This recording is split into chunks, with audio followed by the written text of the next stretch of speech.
కులాల వెంట ఓట్ల వేట స్థాయిని బట్టి హామీలు ఎన్నికల టైం దగ్గర పడుతున్న కొద్దీ కుల సమీకరణల్లో బిజీ అయ్యాయి పార్టీలు. జిల్లాల్లో జోరుగా కుల సంఘాల సమావేశాలు నిర్వహిస్తున్నారు.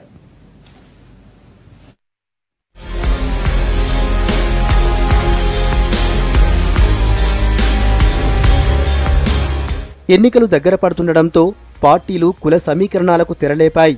జనాభా ప్రాతిపదికన సామాజిక వర్గాన్ని మచ్చిక చేసుకుంటే లాభిస్తుందనే దానిపై అంచనాలు వేసుకుంటున్నాయి. కులాల వారీగా జనాభా ఎంత, ఉప కులాల ప్రభావం ఎంత, పార్టీల ప్రణాళికలు ఏమిటి అని లెక్కలేసుకుంటున్నాయి పార్టీలు.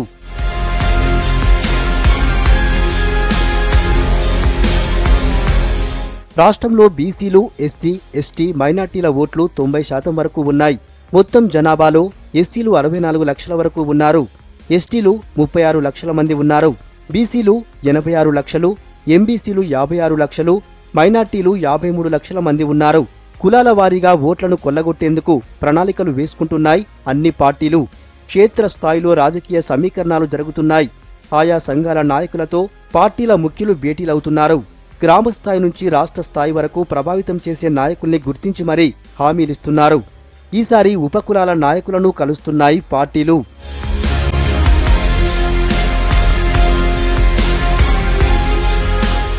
ప్రచారంలో దూసుకుపోతున్న టీఆర్ఎస్ నాయకులు కులాల వారీగా ప్రభుత్వం అమలు చేస్తున్న స్కీంలను గుర్తు చేస్తున్నారు.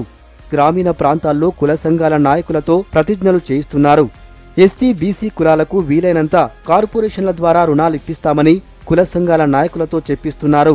తొలి ప్రాధాన్యం ఇస్తామని వ్యక్తిగత హామీలిస్తున్నట్లు సమాచారం. ప్రభుత్వం అమలు చేస్తున్న డబుల్ బెడ్రూమ్ స్కీమ్లో ఆయా కులాలకు అత్యధిక ప్రయోజనం కలిగేలా చేస్తామని హామీ ఇస్తున్నారు. స్థానిక సంస్థల ఎన్నికల్లో పార్టీ పరంగా, పదవుల పరంగా ప్రాధాన్యత ఇస్తామని చెప్తున్నారు. టీఆర్ఎస్ కు పట్టున్న జిల్లాల్లో ఈ భేటీలు మరీ ఎక్కువగా జరుగుతున్నాయి.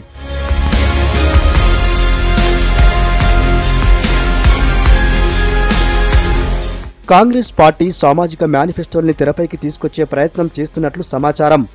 ఏ నియోజకవర్గంలో ఏ కులం ప్రభావం చూపిస్తుందో గుర్తించి ఆయా సంఘాల నాయకులతో భేటీ అవుతున్నారు కాంగ్రెస్ నేతలు. టికెట్ల కేటాయింపుల్లోనూ ఆయా సామాజిక వర్గాలకు ప్రాధాన్యతనిస్తామని హామీలిస్తున్నారు.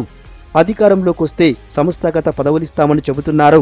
ప్రభుత్వ పథకాల లబ్ధిలో, అధికారిక పదవుల్లో అవకాశం కల్పిస్తామని హామీలిస్తున్నారు.